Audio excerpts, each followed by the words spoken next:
శృతి లేకుండా పాడకు. అలాగేనన్నా.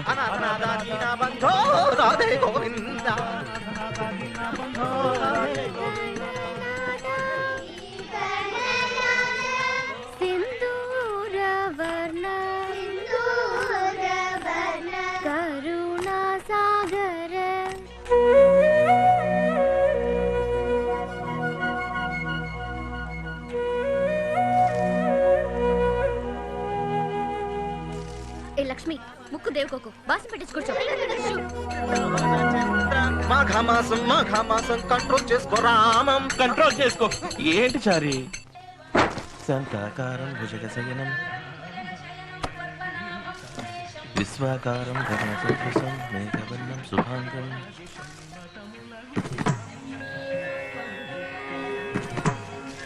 లక్ష్మీకాంతం కమలనయనం యోగిహృత్యానందం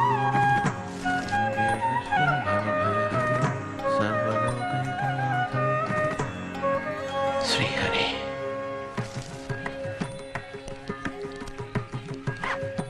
ఏమా నా పెన్ను చూసావా? నేనే పాల లెక్క రాసుకోవటానికని తీసాను. ఏమ్మా తీసిన చోట పెట్టదా చెప్పు.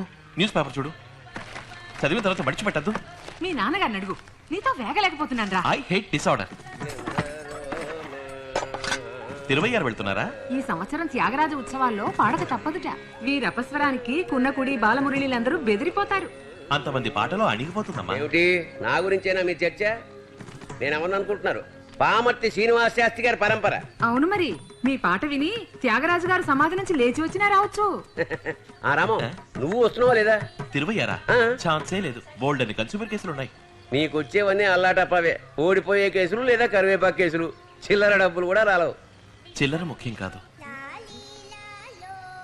మంచి వాళ్ళకి న్యాయం జరగాలి. నేను ఎన్నో కేసులు చూశాను. నీతి ధర్మం న్యాయం అన్నీ ఇప్పుడు చెడ్డ మాటలయ్యాయి. రాము, ఈ కార్డు నిన్నొచ్చింది. తలా తోక తెలియట్లేదు. మీ నాన్నగారికి చూపించాను, వారేమో చింపేయమన్నారు. అపరిచితుడు అవతరించాడు. మీ కష్టాలను అపరిచితుడితో చెప్పండి. తప్పు చేసిన వాళ్ళు త్రివిక్రముడైన శ్రీ మహావిష్ణువు గరుడికి చెప్పిన విధంగా శిక్షించబడతారు. ఈ ఉత్తరాన్ని 15 ప్రతులు రాసి 15 మందికి వెంటనే పంపితే అపరిచితుని అనుగ్రహం కలుగుతుంది. అలా పంపక ఉత్తరాన్ని చించినందుకే వేలూరు రామస్వామి తల పగిలి రక్తం కక్కుకుని చచ్చిపోయాడు. ఇదెక్కడి గొడవరా? Some crack. ఎందుకు గొడవ? రాసి పడేస్తాను.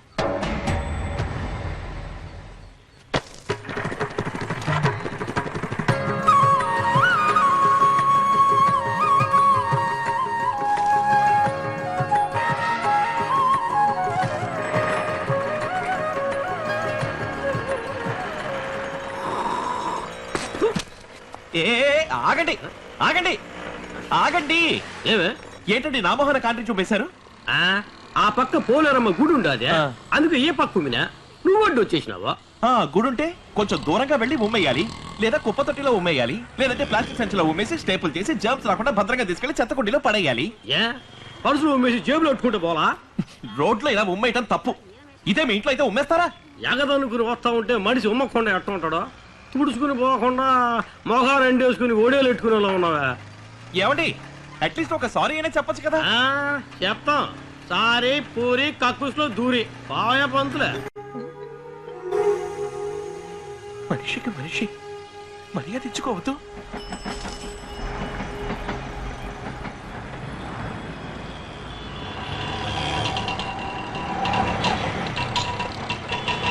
ఏమయ్యా ఆటో, పసుపు కింద దాటి వెళ్తున్నావే, ఎదురుగా వచ్చే వాళ్ళకి దారి వద్దేమిటి?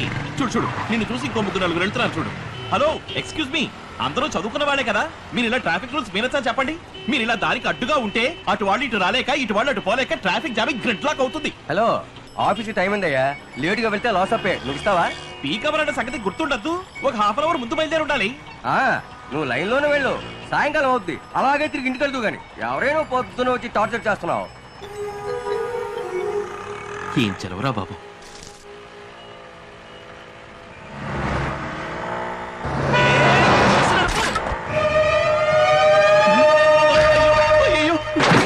బ్రేక్ వైర్ కట్ అయింది, బ్రేక్ వైర్ కట్ అయింది, బ్రేక్ వైర్ కట్ అయింది. అటు తప్పుకోండి, తప్పుకోండి, తప్పుకోండి. ఇదిగో బస్సు ఎవరు బస్సు మీద దాటి రాదు.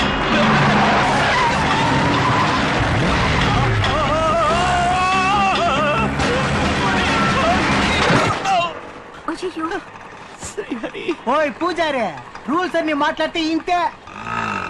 ఓయ్ నేను పూజారి కాదు, లాయర్ని. ఏమిటి బ్రేక్వర్ తయారు చేయడం?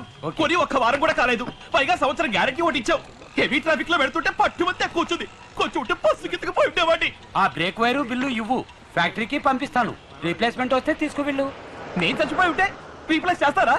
చావాలేదు కదా, ఫిర్ క్యా హై? కన్స్యూమర్ మేరు చూడక్కర్లేదా?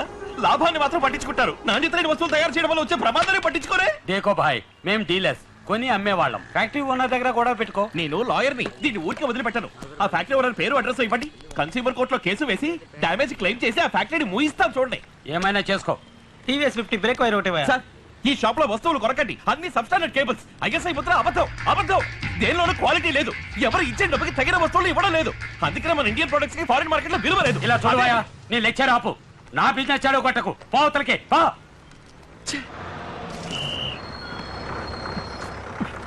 హలో, క్యూలో అండి. ఇద్దరికి ఏమిటయ్యా క్యూ? ఇద్దరున్నా 1000 మంది ఉన్న queue is queue. First come first serve. ఎక్కేదాలు దిగుతారు, దిగదాలు ఎక్కుతారు. మీకేమిటయ్యా తొందర? హైకోర్టు కోర్టు ఇవ్వండి. ఫుట్బాల్ లో నిచ్చోకండి, డేంజరస్. హలో, లోపలికి రండి. అలవాట్లేదు.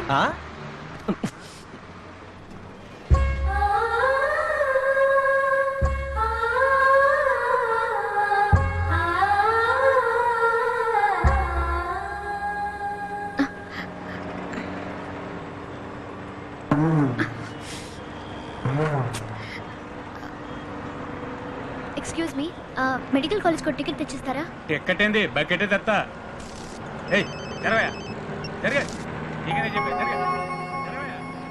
రాము, రాము, ఇక్కడ కూర్చో. నేనా? కూర్చో. లేడీస్ జెంట్స్ కూర్చోకూడదు. లేడీస్ వస్తే లేవచ్చు, కూర్చో.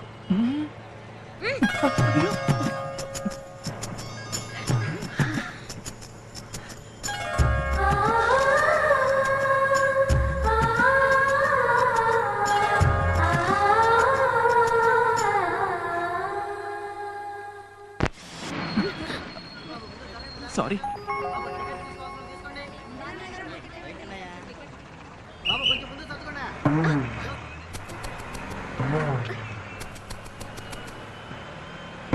హలో, ఎక్స్క్యూజ్ మీ, ఏం పని చేస్తున్నారు?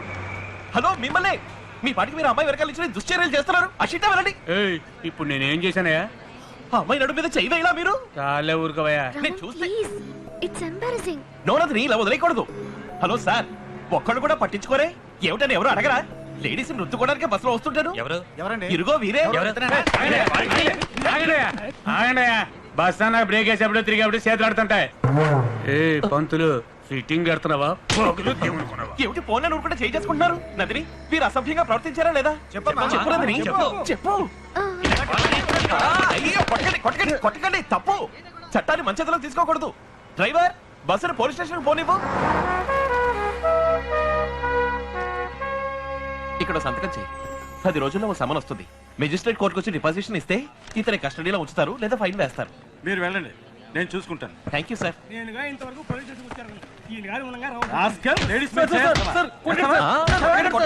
తప్పు. నేరస్తులు కొట్టే హక్కు పోలీసులకు లేదు. ఇతని కస్టడీలో ఉంచి మెజిస్ట్రేట్ కోర్టులో ప్రొడ్యూస్ చేస్తే చాలు. Don't over do your job. మరి ఎందుకు సార్ పోలీస్ స్టేషన్ తీసుకొచ్చారు? ఏదైనా గుడికి తీసుకెళ్ళి ఉండొచ్చుగా.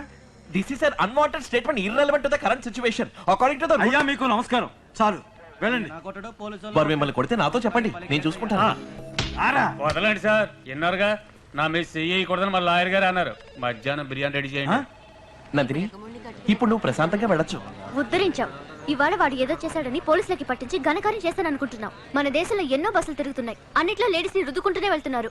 వాళ్ళందరినీ ఏం చేస్తావు నువ్వు? అందరికీ పనిష్మెంట్ ఇవ్వాలి. ప్రాక్టికల్ గా మాట్లాడు రామం. ఇది అర్బన్ లివింగ్ కి మిడిల్ క్లాస్ తీర్చుకుంటున్న రుణం. ఈ రుద్దుళ్ళు మాకు అలవాటైపోయాయి. ఏమిటి నందిని, నువ్వు కూడా? వీటికి సిగ్గుపడితే ఇంక్యుబేటర్ లో కాలేజీకి వెళ్లాల్సి ఉంటుంది. నీ వల్ల ఇప్పుడు చూడు ఎంత మంది ఆఫీస్ కి లేటో. నాకు 2 పీరియడ్స్ పోయాయి. ఇంటర్నల్ మార్క్స్ తగ్గిస్తారు. పోరామా. తర్వాత కేసు ఎవరు వాదించేది? రామానుజం అండి. ఏ రామానుజం? రూల్స్ రామానుజం అండి. What is your play? క్లుప్తంగా చెప్పండి. వీరు మిస్టర్ పాపారావు. ఈ ఊళ్ళో వీరికి మొత్తం 10 ఇళ్లు ఉన్నాయి. ఒక్కొక్క దాంట్లోనూ అగ్గిపెట్టేలాగా కింద మీద 20 పోర్షన్లు కట్టి అద్దెలకిచ్చి అన్యాయంగా సంపాదిస్తున్నారు. నా క్లయింట్ ఈ జయలక్ష్మమ్మ గాంధీనగర్ లో ఉన్న వీరింట్లోనే అద్దెకుంటున్నారు. 300 చదరపడుగులు నా ముక్కాలు పీట సైజు పోర్షన్ కి రెంట్ కంట్రోల్ నామ్స్ ప్రకారం 600 తీసుకోవాలి. కానీ వీరు 2000 రూపాయలు తీసుకుంటున్నారు. ఇప్పుడు ఇంకో 100 పెంచారు కూడా. ఒక యూనిట్ కరెంట్ 2.5 రూపాయలు, కానీ వీరు 4 రూపాయలు ఛార్జ్ చేస్తున్నారు. పాపం ఈవిడ, భర్త, కూతురు, కొడుకు నలుగురు కలిసి సంపాదించే దాంట్లో 3 వంతులు అద్దెకే వెళ్ళిపోతోంది. మిగిలిన ఆ కాస్తలోనే రేషన్ కొట్టు బియ్యంతో, చారుతో, కూరతో, ఒక్క గ్లాసు పాలతో అర్ధాకలితో జీవిస్తున్నారు. అయ్యా, నేను కూడా రోజు కూలి చేసుకుని కష్టపడి పైకొచ్చినండి. నేను పడ్డ కష్టం జనం పడకూడదని ఎక్కువ పోర్షన్లు కట్టి తక్కువ అద్దెలకిచ్చి ఓ సమాజ సేవమలే చేస్తున్నారయ్యా. నేను ఆరు చెప్పినట్టు రెంట్ కంట్రోల్ మీరి 10 పైసలు కూడా తీసుకోలేదయ్యా. వీరు అద్దె ఎక్కువ తీసుకున్నందుకు రుజువుగా రసీదు ఏమైనా ఉందా? రసీదు లేదండి, చీటీలో రాసిచ్చారు. అచ్చు వేసిన బిల్లు, రెవెన్యూ స్టాంపు, సిగ్నేచర్ లేకుండా ఈ చీటి ముక్కను ఎవిడెన్స్ గా ఎలా కన్సిడర్ చేస్తాం ఆనర్? వీళ్ళే ఇష్టానికి ఏదో కమెంట్ ఫిల్అప్ చేసి తీసుకొచ్చుండొచ్చుగా. మన దేశంలో అద్దె వసూలు చేసే వాళ్ళు ఎవరు సవ్యంగా రసీదు ఇవ్వటం లేదు. ఇటువంటి చీటి ముక్కలే ఎవరు ఆనర్. వీటికి న్యాయస్థానం ఒప్పుకోదు. Case dismiss. తర్వాత ఎవరయ్యా? మాణిక్యం అండి. ఏ రూల్స్ ఆరంభించే ముందే అన్నానా ఓడిపోయే కేసు వదిలేయని 2000 రూపాయలు నేను ఇస్తా అన్నా. తీసుకుని ఉండొచ్చుగా. బతకడం తెలియని జన్మయ్య అనేది వద్దు అన్నావు. ఏమైంది ఇప్పుడు? అన్నిటికీ కలిపి 50,000 ఖర్చు చేయాల్సి వచ్చిందే. అయితే మాన్లే, అద్దె కొంచెం ఎక్కిస్తే బాయ్. అయ్యా, అటువంటి పని చెయ్యొద్దయ్యా. నీకు పెంచుతానా అమ్మా, అది మిగతా వాళ్ళకి. నువ్వే నీ సామాన్లన్నీ తీసుకుపోయి ఈయన గారి ఇంట్లో ఉండు. అద్దె తీసుకోడు, ఫీజు తీసుకోడు. రూల్స్ వెళ్ళొస్తా. నువ్వు తిమింగలో లాంటి వాడివి. ఇతన్ని చంపేయాలి సార్, లేదా మేం చచ్చిపోవాలి సార్. మీరంత మాట అనకండి, పైకోట్లో అపీల్ చేద్దాం. ఇక అంత ఓపిక లేదు, వదిలేయండి. పోరాడే వరకు పోరాడి చూస్తాం. కుదరలేదా కుటుంబంతో సహా అంత విషయం తాగి చచ్చిపోతాం.